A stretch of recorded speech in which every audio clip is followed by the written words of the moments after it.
of videos I've done have been more in line with, you know, book recommendation style videos, because for those of you that don't know, I am hosting the FuckAthon, which is a month-long readathon that will be holding from the 1st to the 31st of July. And basically during the FuckAthon, we're basically reading books that talk about the individual issues / topics, and then, you know, kind of like saying fuck you to them. So I've done a fuck racism recommendation type videos whereby I talked about 20 books that had to do with like race relations, and this was pretty diverse. So I had non-fiction, contemporary, fantasy, and they were also spread across different countries, different ethnicity. And then I also did Fuck the Patriarchy, which was basically 20 books that, you know, talked about people basically flipping off the patriarchy. We had women and girls taking back their agency, fighting against systems that would have sought to repress and suppress them. And going in line with that, this video I'm actually picking 20 books, you know, that feature older characters and have them as, you know, main characters in their own story. And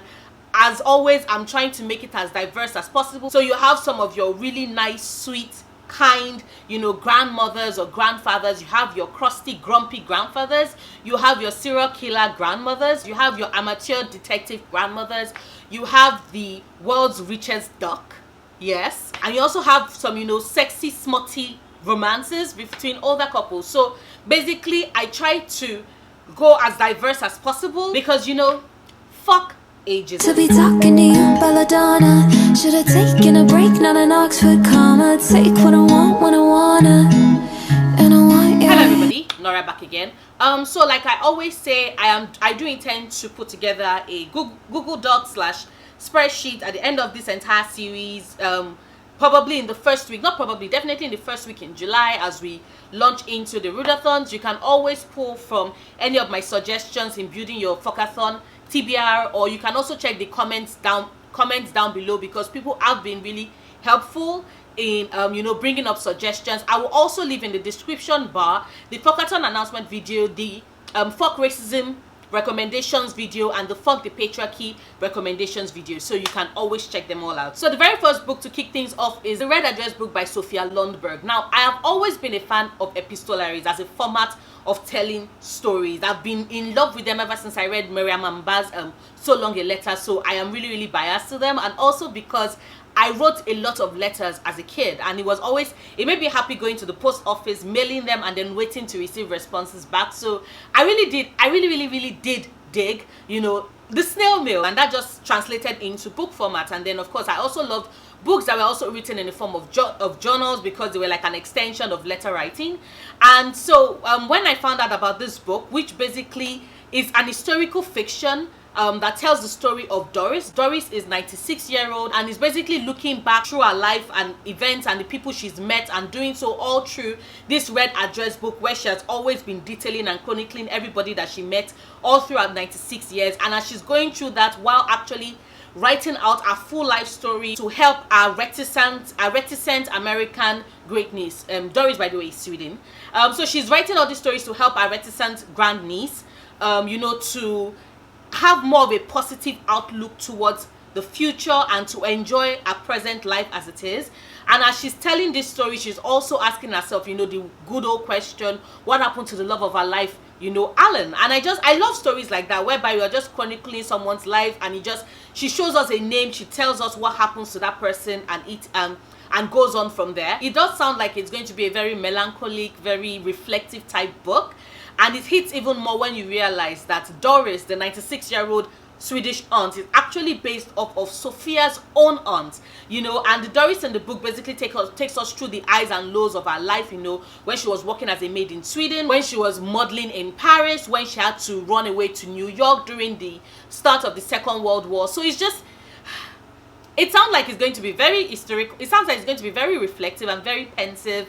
And I don't know, it sounds like it's going to be a great book, and I cannot wait to read it. Like I always state, a lot of these books I have not yet read. In fact, most of them I have not yet read. I do plan on reading them, and the reason why they are on my TBR. And so basically this is kind of like my recommended read / TBR for you. So yeah. So the second book is my personal pick for, you know, the fuck ageism prompt for the FuckAthon, and that is like a Mule bringing ice cream to the sun by Sarah Ladipo Mayinka. Now this is all about Morayo. She's a 75-year-old Nigerian woman living in San Francisco, and she's basically living, in fact she actually puts the live in living the best life. She is all about, you know, chatting up strangers, reminiscing about her favorite books, going on road trips in her beloved Porsche, and basically having this grand old time until she falls and breaks her hip and has to be taken to an elderly home. And this independence that she's loved and cherished for so long seems to be on the verge of being taken away from her. But Mariah does not let that happen. She pushes against, you know, having this independence taken away from her.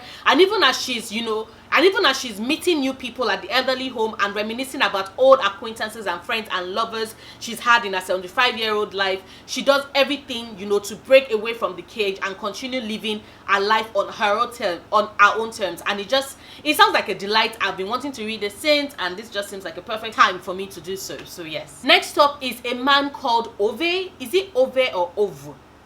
I'm going to pronounce it Ove. I'm sorry if I'm mispronouncing it, my apologies. But it's A Man Called Ove by Frederick Bachman, and it's translated by Enin Coach. Now, if you've had any form of interactions with grumpy old men, and you know the type of grumpy old men I'm talking about, the ones that always seem to be nosy, they complain a lot, they believe that everybody around them is an idiot, and they seem to spend their days, you know, poking their nose into everything that is going on in the neighborhood. Basically, nobody can sneeze on the street without them knowing, and yet there's just something about them that just keeps you coming back, that keeps you renewing that friendship, because they seem to have a story to tell. They walk about with, you know, with their backs bent and their heads bowed, that flicker of age and pain in their eyes, that tightening of sorrow around their lips. They just have this air of people that have had such long lives. They've had great loves, they've had epic heartbreaks, and that is when it hits you that prickliness hides pain and sorrow and loneliness.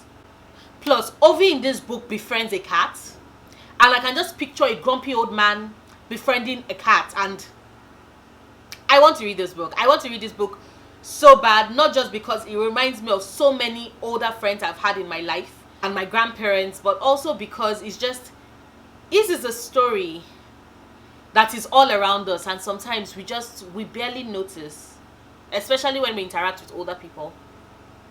Next up is One in a Million Boy by Monica Wood. Now, I've always been the type of child that befriended way older people. Like, the youngest friend I had growing up was like 5 years older than me, right? And then I just kept increasing it. Like, I even had friends that were like 20, 30 years older than me. So when I see that replicated in books, when I see this whole befriending of a really old character with a really young child, it warms my heart, because I have been in that position. That has been me. And in this case, in the case of One in a Million Boy, whereby our lead protagonist, Ona, is a 104-year-old woman and is befriended by a young boy who basically befriends her, and then, you know, has her tell him stories because he's doing research for a school project. Unfortunately, the boy dies.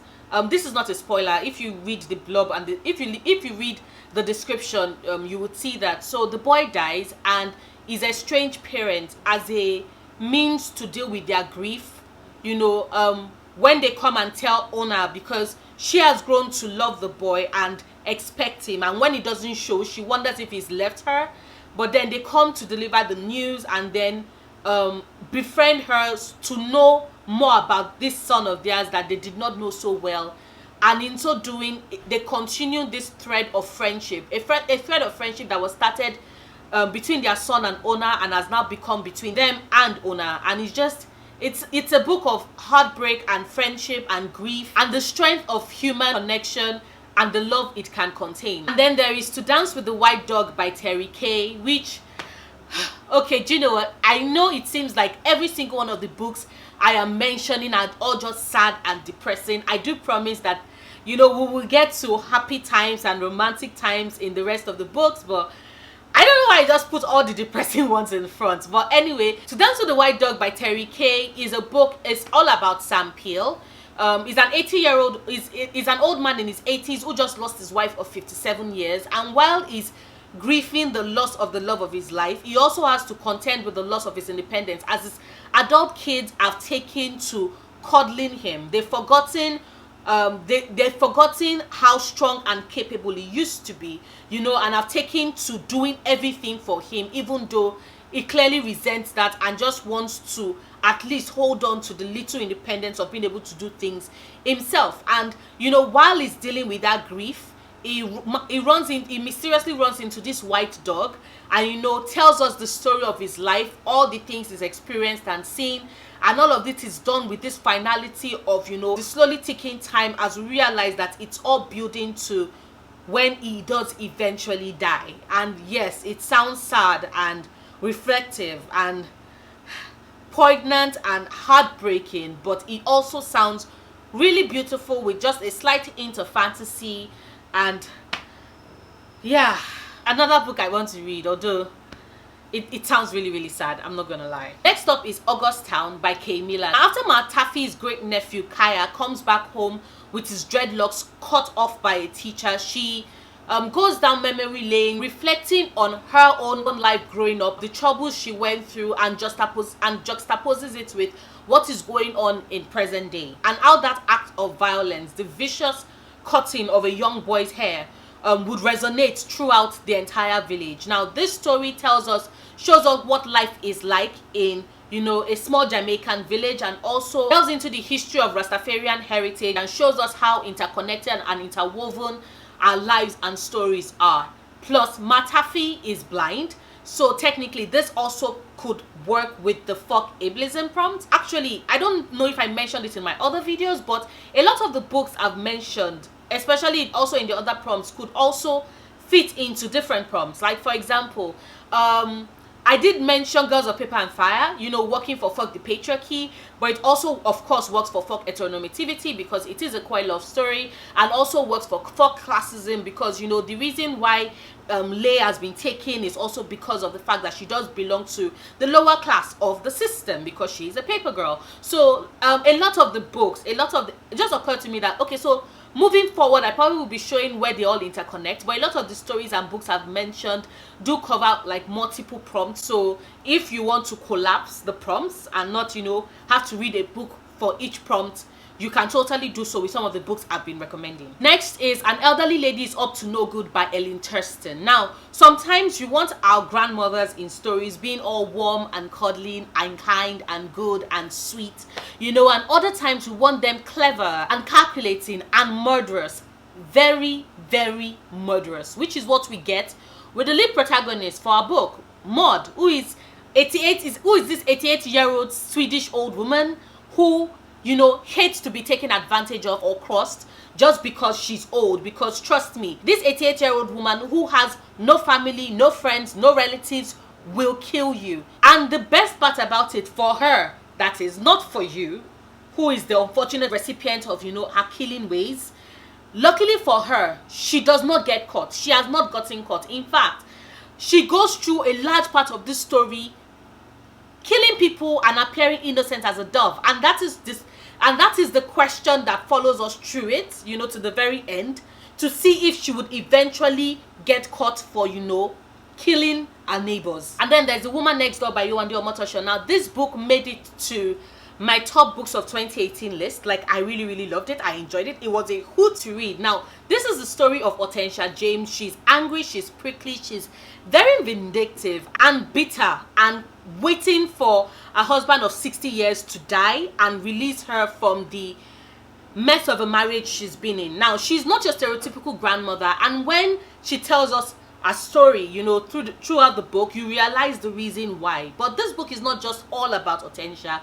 It's also following Marion, who is a next door neighbor and recently widowed as well. Both of them are in their 80s. Marion is also recently widowed, and due to her husband's mismanagement of funds, is currently facing financial ruin. Now, both women bicker and fight and like are mortal enemies throughout this book. And when you read it, you understand why. Because Marion is white and kind of racist, and not even overtly racist, but the kind of benign racism, and it's so benign that even Mariam herself does not notice. Like, she's willfully blind to the fact that she does say and do and take some pretty racist actions. And Hortensia is black and angry, and has been angry ever since she and her husband moved to Cape Town.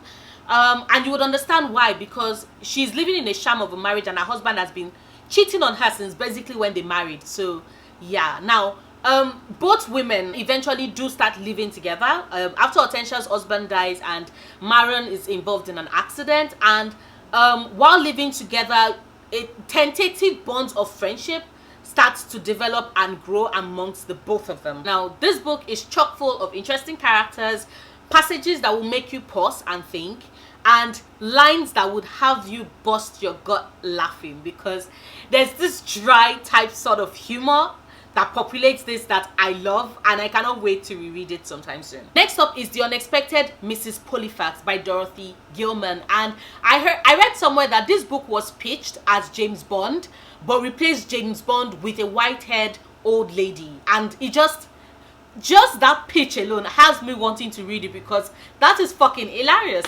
Anyway, Mrs. Virgil Pollifax decides that she wants to do good by her country and decides to sign up as a CIA agent, and her very first assignment has her embroiled in the Cold War, and she has to put her wits and her smarts to the test in order to, you know, succeed in it. To make it even better, The Unexpected Mrs. Pollifax is the first book in the Mrs. Pollifax series. So if you know you end up reading it and enjoying it, there are so many more books in the series for you to get to, which is always a plus in my book, because if you spent any amount of time on my channel, you know how much I love long series. Like, I love long series. The next book on the list is The Case of the Locked Drawer by Larry Weinberg. Now, I love amateur detective stories. Blame it on all the Nancy Drew, the Addy Boy, the Famous Five, the Secret Seven, the Adventurous Four books that I read you know, growing up as a child. But I really love amateur detective stories. So when I heard that The Case of the Locked Drawer features a 92-year-old amateur detective with a 96-year-old husband who both, you know, try to solve short police cases using a computer, Mephistopheles. Yes, you heard that right. I had to add it to my TBR. Like, how in the world would anybody hear that and not want to read that book? Like, how?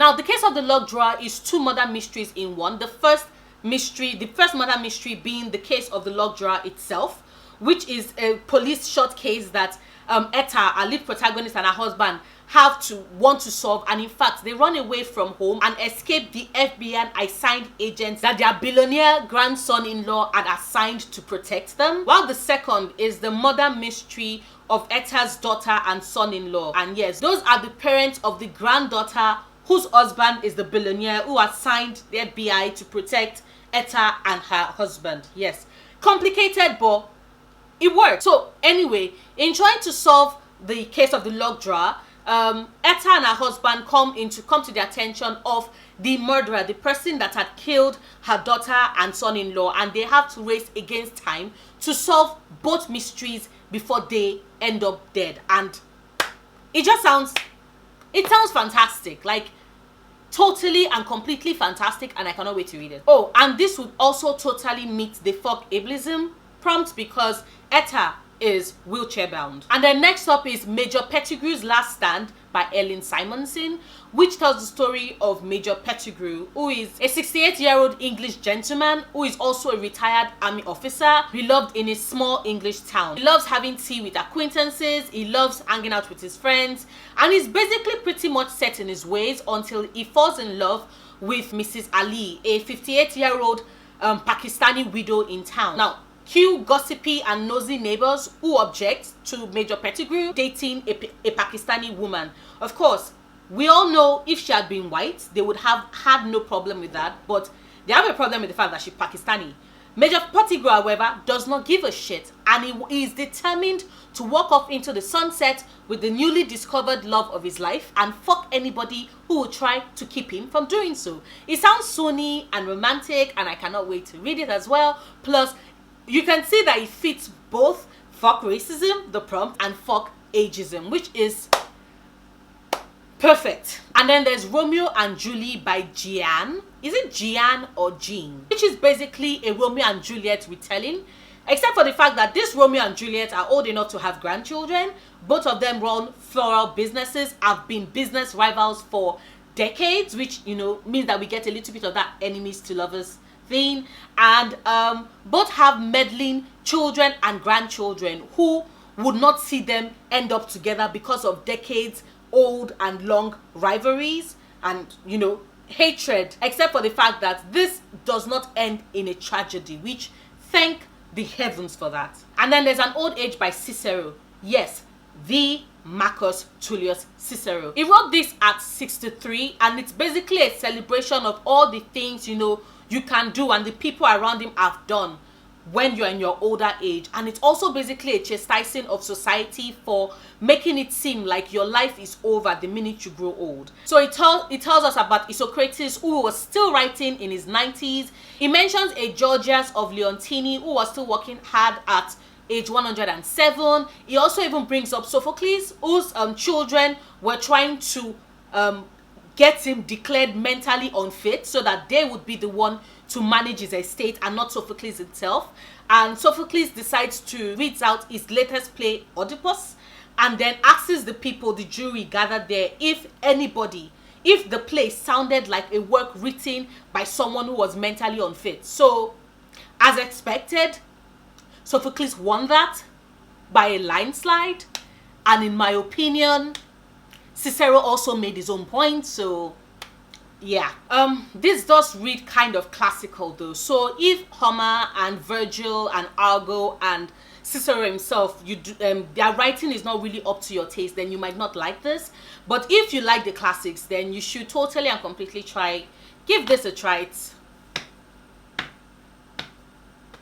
It's fucking cool. Next up is Mr. Loverman by Bernardin Evaristo. Now, like I mentioned in my my FuckAThon announcement video, I like it when older characters are shown as well-rounded, nuanced, flawed, and human characters. And trust me, nobody is as human or flawed as Barry, the lead character in Mr. Loverman, who is 74, Antiguan, a polyglot, very dapper, and has been in a down-low relationship with his very good friend and soulmate, Morris, for decades, while married to his wife, Camilla. Barry is in no way perfect. He's more a product of the times he grew up in and the place he grew up in. And Bernardin weaves the story of a man who is funny and smart and flawed, is sexist in some ways and selfish in others, and who has had to deal with homophobia and racism all his life, and who now has decided to, you know, pursue a better and happier life, both for himself, for the man he loves, and for the woman he wants to let go of. And it's definitely a book on my TBR. I've had it for a while. I think this will be my very first Bernardin Evaristo novel, even though I've heard great things about her writing for years and I've always wanted to read it. And you can bet your ass I'm going to have Mr. Loverman Shaba on repeat while I'm reading it. And if you thought I was not going to walk in Shaba's Mr. Loverman at any point in time while I was talking about this book, ha! You wish. And then there is King of the Wyld by Nicholas Eames, which, I repeat, fantasy is my brand. So why you all would think that I'm going to actually talk about any of these books and not find a way to bring in fantasy into them, I don't know. But anyway, when books talk about, you know, going to go and rescue the damsel in distress, and you have a merry band of men coming together to do so, the rescuers are usually young and you know, young.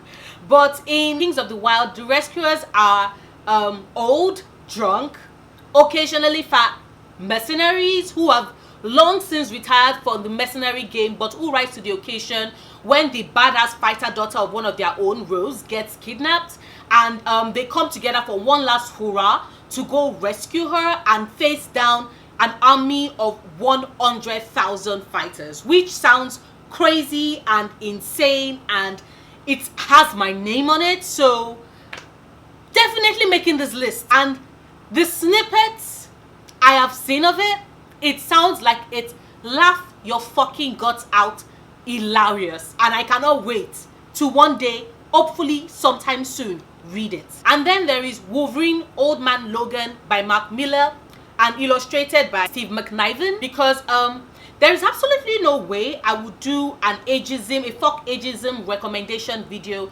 and this iconic comic will not make the list. Now, if you've watched Logan the movie and enjoyed it, then You would love this comic because this comic is loosely based on it. And I say loosely because although Logan the movie was good, like really good, like it's one of the few Fox Marvel movies that are actually really good, right up there with Deadpool. Every other one is garbage, bite me. But anyway, even though Logan the movie is really good, Logan the comic is fucking brilliant. Anyway, Logan paints us an image of the US where the villains win and the heroes are either dead or, in Logan's case, really old and broken and scarred and just all about protecting their family. They are all about protecting their family because he has a wife, he has 2 kids, and it's not about all that superhero life anymore. Then a blind Hawkeye shows up and offers to pay Logan for Logan to transport him to safety. Like, this comic is dark, it's brutal, it's bloody, it's fantastic. Absolutely fantastic. And speaking of comics, the next book on the list is The Life and Times of Scrooge McDuck. Yes, the Scrooge McDuck. Now, I grew up watching DuckTales. I was all about that life, and I was really curious about Uncle Scrooge's story. Like, I wanted to know his life story. So when I found out that there exists in comic form a chronicling of his life ever since he was a shoeshine boy in 1827 all the way to when he became the richest duck in the world, all I could say was gimme. Like, I want that comic. That is just, we get a full-on detailing chronicling of the life of Scrooge McDuck. Do you understand how iconic that is, how mind-blowing that is? Like, and then there comes the times when you are more in the mood for a historical romance, but you don't want it to be too long of an historical romance because you love your historical romances in like small portions. Enter the novella The Duke of Olympia Meets His Match by Juliet Gray, where we meet the Duke of Olympia is on board the SS Majestic and racing against time to catch an anarchist who is carrying really sensitive information that could, bring about the downfall of the world, while simultaneously avoiding the attention of the wealthy, scheming American mother who is trying to match him up with her 20-year-old daughter. Please note that the Duke of Olympia is 74. But instead, he falls for the 20-year-old American girl's 50-year-old governess. Yes. So he's 75, she's 50. They're on top the SS Majestic. They are trying to, catch an anarchist, and it's short, it's romantic, it's regency. Like, what is there not to love? It just sounds absolutely and positively delightful. And then there's Sweet Life by Nina Lane, which, I've been talking. I know I've had a lot of realistic type, historical type, regency type, books, and even when I'm talking romance, it's been all soft and cuddly and stuff, but this is smexy romance, like smexy romance. Anyway, Sweet Life tells the story of Warren and Julia, who have been close friends and confidants for the past 13 years, ever since Warren's wife, who happened to be Julia's sister, was involved in an accident and died, and Julia immediately packed up her old life and relocated so that she could be there for Warren and his sons and help raise the kids. And now she's overworked. She's known as the icy bitch. She's trying to deal with a botched business deal, an upcoming birthday milestone, and then mistletoe happens and fireworks fly, because it turns out that Julia has had a thing for Warren for a while now and has felt really guilty about even thinking about it, talk less of acting on it, because she still feels guilty because he is her late sister's widower and she just thought it was not appropriate. But like I said, mistletoe happens, they kiss, fireworks fly, they end up together, and it's just hot smexy times as they try to get together, which is fun because they are both in their 50s and it just sounds smexy. And and that cover, I want to fucking read this shit. Now this is book 5 in the Sugar Rush series, but it works well enough as a standalone that you can actually just read it alone. Plus, something just tells me that after we read it, we will be inclined to pick up the rest of the books in the series, and I can't wait. It's just smexy times amongst 50-something-year-olds. Like, who said you cannot have hot, scorching, great, fantastic, brilliant sex past 50? And then finally, the last book is The 7 Husbands of Evelyn Hugo by Taylor Jenkins Reid. Now, if you just went on, Noria, what the fuck? Like, I know you love this book, but you do not have to walk in Evelyn Hugo into every damn recommendation video. Well, excuse you. Not only does this gorgeous book fit the fuck heteronormativity prompt, yes, and also fits the fuck racism prompt, because, spoiler alert, Evelyn is Cuban. She's half Cuban and had to, you know, downplay on that aspect of identity because she grew up at a time when Hollywood was so fucking racist, and apparently she could not let that part of identity shine through, you know. Like, elocution lessons, they basically had to remake her to be the ideal sex symbol, but I'm not going to go into that. Not only does this fit the fuck heteronormativity prompt and the fuck racism prompt, it also fits the fuck ageism prompt, because remember, this is basically a story, a life story of Evelyn Hugo. She's 79. Remember that. Evelyn in this book is 79 and telling us the story of her life from when she was a child to when she became an A-list actress. She's telling us about, you know, her loves, her husbands, her failed marriages, woman she loved, and ends this story by bringing up a crucial conversation about older people and the choice that some of them feel inclined to make and how that choice should be theirs. Like, of course it's going to make the fuck ageism list. Like, please. It's 7 Husbands of fucking Evelyn Hugo. Like, and it's not just because, you know, it's a story of the love of my life, Evelyn Hugo. It's also because this story just once again reminds us what I've always said, that, you know, older people are human and flawed, and also that they've lived, they've had great lives, they've had epic loves and epic heartbreaks, and have amazing stories to tell, and they are not just angelic beings who exist to kiss our boo-boos away. No, they are their own person. They are human, they are flawed, and give or take 40 to 50 to 60 years from now, there will be you and I. And those are the books for my fuck ageism prompt. Once again, like I always say, if you have any other books, you know, that fits the prompt, please let me know down in the comments below. Once again, I do plan on, like I said, bringing everything together in a Google Docs / spreadsheet in the first week of July for the readathon. And right now we are halfway through the month of June, so let me know if you have started putting your June TBR together. Tag me and stuff, let me know. I want to see. I'm totally and completely definitely interested. I've started seeing some, which is making me so fucking happy. So yes, if you like this video, please do not forget to give it a big thumbs up. Check out my other videos, subscribe if you want to. I make new videos every Sundays, Wednesdays and Fridays, and I'll see you soon. Until then, stay passionate, love books, love yourself. Bye.